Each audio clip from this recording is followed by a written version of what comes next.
시몬이 말하다가 또 살로메가 와서 예수께 바르기 위하여 향품을 사다가 안식 후 첫날 매우 일찍이 해 돋는 후에 그 무덤문에 가며 서로 말하되 누가 우리를 내려 무덤문에서 돌을 물려 주리오 하더라.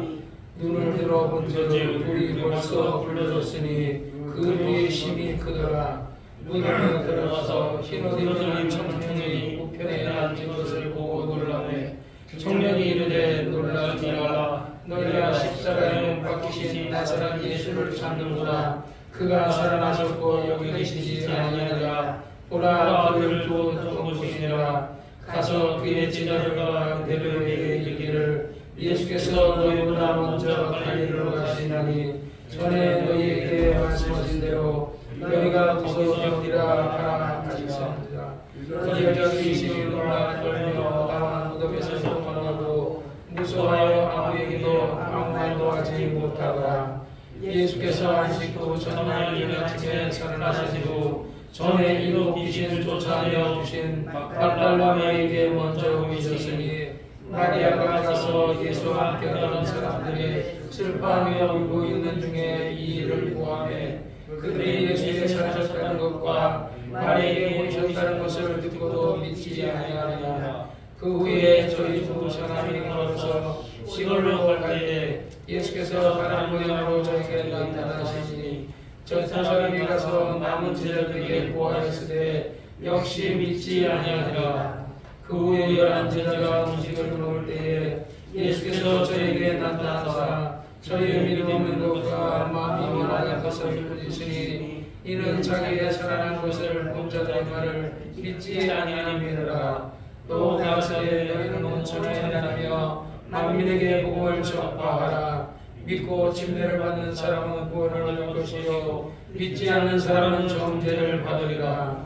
믿는 자들에게는 표적이 따르니 곧 저희가 내 이름으로 귀신을 쫓아내며 새 방언을 말하며 뱀을 집으며 무슨 독을 마실 자라도 해를 받지 아니하며 병든 사람 위에 손을 얹은 즉 나으라 하시더라. 주 예수께서 말씀을 마치신 후에 하늘로 올리우사 하나님 우편에 앉으시니라. 제자들이 나가 두루 전파할세 주께서 함께 역사하사 그 다른 베드로 말씀을 확실히 증거하시니라. 아멘.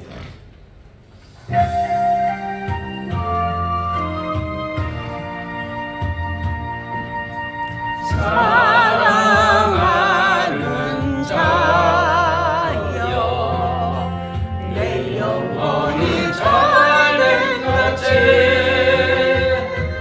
내가 범사에 잘되고 강건하기를 내가 간구하노라.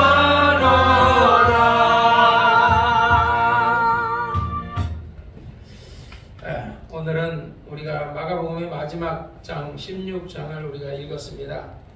다음 주가 되면 예수님이 이제 부활하신 부활의 날인데 우리가 이 세상에 태어나기도 전에 우리가 하나님을 알기도 전에 하나님께서는 인류를 사랑하셔서 하나님의 아들을 이 땅에 보내주셨어요. 우리 이춘자 자매님이나 이정환 형제님이나 이제 예수 이제 막 믿은 사람들은 참 이게 정말 믿어지지 않고 과연 그런 일이 있었는가 하고 이렇게 생각할 수 있죠.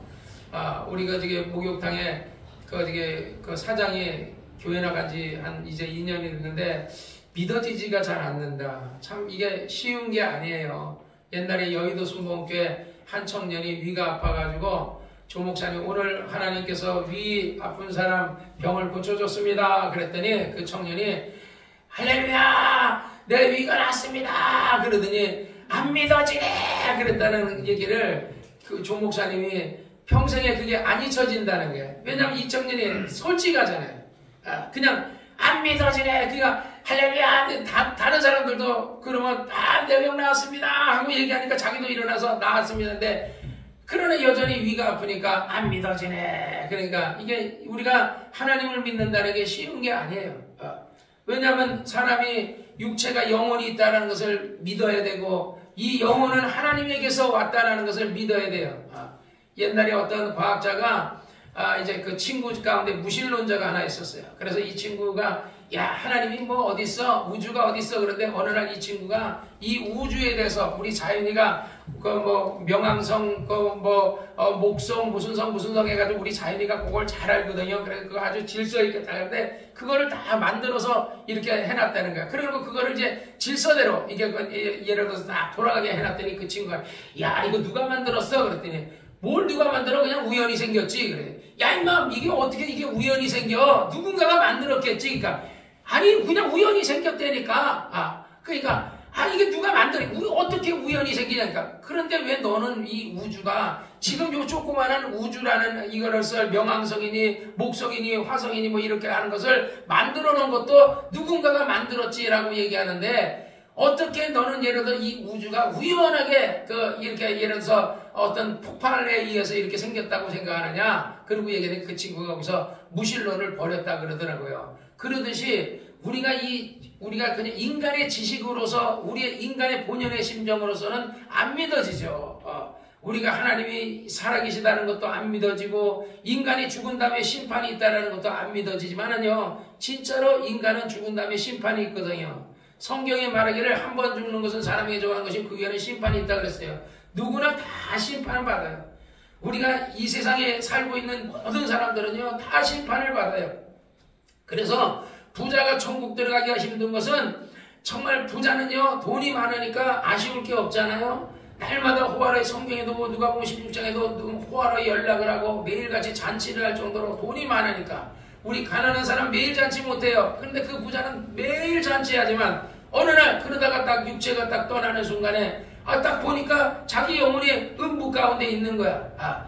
그리고 나사로는 정말 이제 아브라함의 품에 있고 그제서 후회하지만 이미 끝난 거예요. 그래서 너무 목말라서 아브라함 아버지 나사로의 손끝에 물 집어서 나의 혀를 좀 서늘하게 해달라고 그렇게 돈이 많고 재산이 많은 사람이 모든 것이 이 세상에 있었을 때 풍족했던 사람이 죽어서는 물 한 방울도 갈증이 나서 그것을 갈급을 해결할 수 없다라는 거죠. 그러니까 이 세상에 사는 사람들은 다 자기가 심은 대로 거두는 겁니다.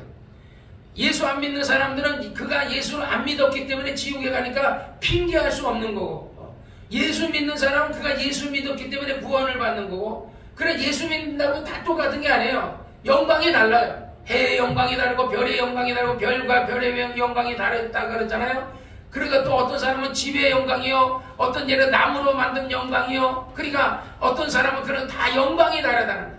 우리가 똑같이 예수 믿지만 우리가 예수 믿은 다음에 이게 육체가 딱 끝나고 주 예수 오시면은요 영광이 달라요.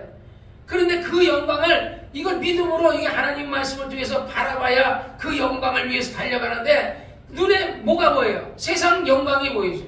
세상의 부귀와 영화와 쾌락과 안목의 능력과 이생의 다름과 또는 권력과 세상 그러니까 세상 사람들은 세상 거 쫓아간다고 인생 다 허비하는 거예요. 사람의 연수는 70이요 강건하면 80이라는데 7, 80년 동안에 내가 무엇을 쫓아갈 것이냐. 어떤 이는 정말 예수님의 제자는 20대 부름을 받아가지고 남은 생애를 평생을 주를 위해 살아가는 사람도 있죠. 저도 마찬가지예요. 저도 정말 17살 때 내가 정말 주님을 만났고 그래서 그전에도 교회를 다녔지만 주님을 만나지는 못했어요. 교회를 다닌 거죠. 종교 생활을 한 거죠. 17살 때 내가 내 죄를 필름처럼 보고서 하나님을 만난 뒤부터는 전도 열심히 했고 20살 때 신학을 했거든요. 80년도에 신학을 해가지고 지금까지 한 번도 나는 직장 생활을 해본 적도 없어요. 다른 길을 가본 적도 없고 월급을 받아본 적도 없어요. 그렇다고 정말 한계를 계속 갔지만은 그러나 후회하지 않아요. 어떻게 보면 세상 사람들은 정말 해외여행도 다니고 막 어떤 그런 것을 많이 어떤 그런 것 부귀와 영화를 누리는데 나는 그런 일을 못하잖아요. 그러나 나는 하나님을 위해 심은 거죠. 땅에서 보상은 없지만 그러나 하나님께서 하늘의 보상을 주실 것이라 믿어요. 그리고 또 이 땅에서도 하나님 보상을 주셨어요. 나는 늘 아침마다 일어나서 이렇게 아침마다 운동하러 나갈 때마다 이 교회를 생각하면 너무 감사해요. 김기동 목사님 여기 보내주신 것과 김성희 감독님이 나에게 여기 있게 해주시는 것을 너무 감사하다는 거예요. 평생을 그냥 어떤 건물 세워둬서 목회를 했었는데 이런 건물에서 이렇게 정말 이런 주차장이 있는 이런 건물에서 물론 서울 성락교에서 보면 이 교회는 진짜 쬐끔한 교회예요. 그리고 서울 성락교 예배당 중에서도요 제일 작은 데가 여기예요. 여기. 가장 부족한 데가 여기요. 그러나 내 입장에서 봤을 때는 모든 것이 풍족하고 모든 것이 넉넉한 곳에 하나님이 나를 보내주셨다는 게 너무 감사하다는 거예요. 그래서 늘 아침마다 일어나면 감사하고 저녁에 기도해도, 옛날에는 기도하려면요 남의 교회 가서 기도했어요. 성락교회를 떠나가지고 교회 가서 기도하려면요 뭐 일반 장로교회, 감리교회, 성결교회 이런 어떤 교회, 베델교회라는 교회 가서 기도하면요 내 교회가 아니잖아요. 성락교회 같은데 옛날에 다녔을 때는 성락교회에서 밤새 거기 가서 기도해도 내 교회니까 뭐 누구 신경 쓸 거 없는데 남의 교회 갈 때는 신경을 써요. 남의. 그래서 늘 떠나다녔어요. 그러면서 내 교회에서 정말 마음껏 기도할 수 있는 그런 장소가 있었으면 좋겠다는데 얼마나 감사한지 몰라요. 어젯밤에도 제가 여기까지 새벽 5시까지 이 성전에서 다 기도하고 12시부터 그 기도할 수 있는 공간이 있다는 게 얼마나 감사해요. 나는 너무 감사해요. 기도할 수 있는 공간이. 물론 지금은 믿음으로 바라보죠. 조 목사님이 얘기하는 것처럼 어떤 사람에게 이제 그 믿음으로 당신 교회가 몇 명이냐? 30명이다. 그럼 30명이다. 공을 하나가 붙여라. 300명을 바라봐라. 그 다음에 300명에서 3000명을 바라봐라. 근데 이걸 바라보려고 하는데 잘 안 돼요. 저도 예를 300명을 바라보려고 막 해요. 근데 옛날에는요 진짜 많이 바라봤어요. 어렸을 때 20대만 해도요 순복음교회 영향을 많이 받아서, 그때 초창기에 받다가 성락교회 왔을 때라서 옛날에 이제 차도 없었어요. 그래서 내가 그 도화지에다가 이런 어떤 그림을, 자동차, 하나님 나에게 내가 한국 소년한테 이런 차를 주세요 하고 차를 그림을 그렸어요. 바퀴를 내가 둥그랗게 그리고 차 모양을, 그거 카렌다, 그 자동차가 그래서 카렌다 그거 하나 얻으면 되는데 그걸 모르고 그걸 그리면서 그걸 바라봤거든요. 그때는 그렇게 바라봤는데 지금은요 너무 오랜 순간에 가난한 생활을, 이렇게 가난한 목회자의 생활을 하다 보니까 그게 잘 안 돼요.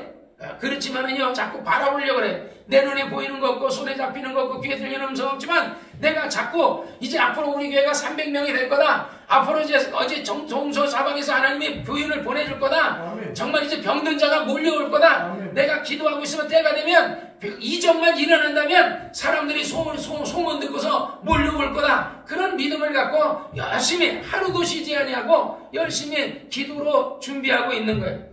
옛날에 예수님의 제자들이 이제 예수님께서 정말 이제 변화산에 가가지고 기도하고 이제 야고보와 요한과 베드로하고 가가지고 기도하고 내려오니까 마가복음 9장에서 예수님 제자들에게 간질병 걸린 귀신 들린 사람을 자기 아들을 고쳐달라 했더니 제자들이 귀신을 쫓았는데 안 된 거예요.